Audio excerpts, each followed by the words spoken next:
Para comprender el contenido y el sentido de esta celebración que estamos realizando, el descendimiento del Espíritu Santo sobre María y sobre la Iglesia naciente, necesitamos recurrir no solo al texto del Evangelio de San Juan, sino también a los otros evangelistas y muy especialmente al libro de los Hechos de los Apóstoles. No sabemos exactamente dónde se realizó la ascensión de Jesús, porque algunos evangelistas hablan de Jerusalén y otros hablan de Galilea en el norte. Lo importante es esto: Jesús, cuando va a ascender a su Padre, les dice a los apóstoles: vuelvan ahora al cenáculo, a la sala alta de la casa donde celebramos la última cena, y esperen ahí hasta ser revestidos por el poder de lo alto. Los apóstoles y discípulos seguramente no entendieron nada, no sabían qué esperar ni a quién esperar, pero evidentemente María estaba con ellos en ese momento y juntos fueron hacia el cenáculo. Llegados al cenáculo, trancaron las puertas una vez más. Estaban igual que nosotros ahora, pero no por el mismo motivo, encerrados.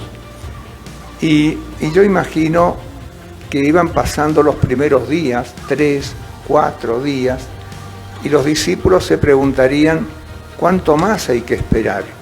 ¿Cuánto tiempo tenemos que esperar qué? Y María es la que los contenía, los sostenía y los reunía. ¿Por qué? Porque el primer Pentecostés de la nueva alianza no ocurrió en Jerusalén. El primer Pentecostés ocurrió en Nazaret, cuando la Virgen recibe el anuncio del ángel, y al decirle ella: hágase en mí según tu palabra, esa palabra de María produjo el descendimiento del Espíritu Santo sobre ella. Y el texto dice que el Espíritu Santo la cubrió, la envolvió con su sombra, que en realidad la envolvió en el amor del Padre y del Hijo. Y ese envolver a María con el amor del Padre y del Hijo es un amor que se hace fecundo. ¿Por qué? Porque el Hijo eterno del Padre se hace hombre en ella, se hace humanidad. Por eso, en el cenáculo, la única persona que sabe a quién están esperando es María. Cuando se produce el descendimiento del Espíritu, hay dos símbolos que se utilizan en los textos evangélicos. Se habla de como lenguas de fuego y como un viento fuerte que los envolvió. Acá hay una enseñanza muy importante. Las lenguas de fuego descendieron sobre cada uno de los que estaban en el cenáculo, pero el viento los envolvió a todos.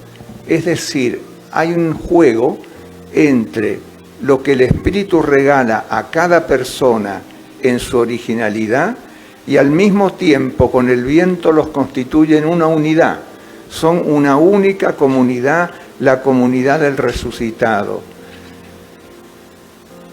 Eso que experimentan, también lo experimentó María como consecuencia en la Anunciación.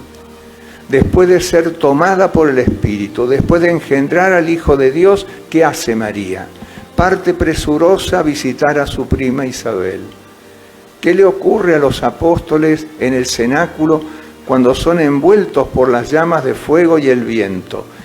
Se abren las puertas y necesitan ir a contar la experiencia, ir a contarles a otros lo que han vivido, porque el Espíritu produce eso. El Espíritu es el que nos lleva a salir para entregar lo que Él nos entregó, para llevar a otros lo que Él nos regaló. Y eso es lo que acontece en la Iglesia naciente.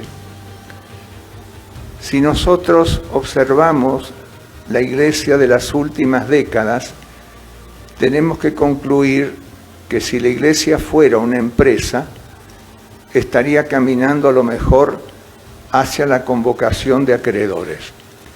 ¿Por qué? Porque evidentemente la iglesia está yendo en una cuesta abajo. Ahora, ¿quiénes van cuesta abajo? Aquellos que tienen que ser testigos, los que fueron bautizados, los que fueron confirmados, no están respondiendo a los dones recibidos. Y Dios les confió a su Hijo en el bautismo porque nos sumergió en Él. Y Dios nos confió el amor del Espíritu cuando fuimos confirmados. Y eso cómo gravita en nuestra vida. No es Dios el que está faltando, es el hombre que no está respondiendo. Por eso un día como hoy exige un examen de conciencia. Exige preguntarnos qué estoy haciendo de mi bautismo, qué significa para mí el bautismo hoy y qué significa haber sido confirmado y haber recibido el Espíritu Santo. La inmensa mayoría de las personas que hoy nos dirigen, la inmensa mayoría de las personas que decimos o creemos que son corruptas, la inmensa mayoría de las personas que roban o matan, la inmensa mayoría son bautizados y seguramente también confirmados.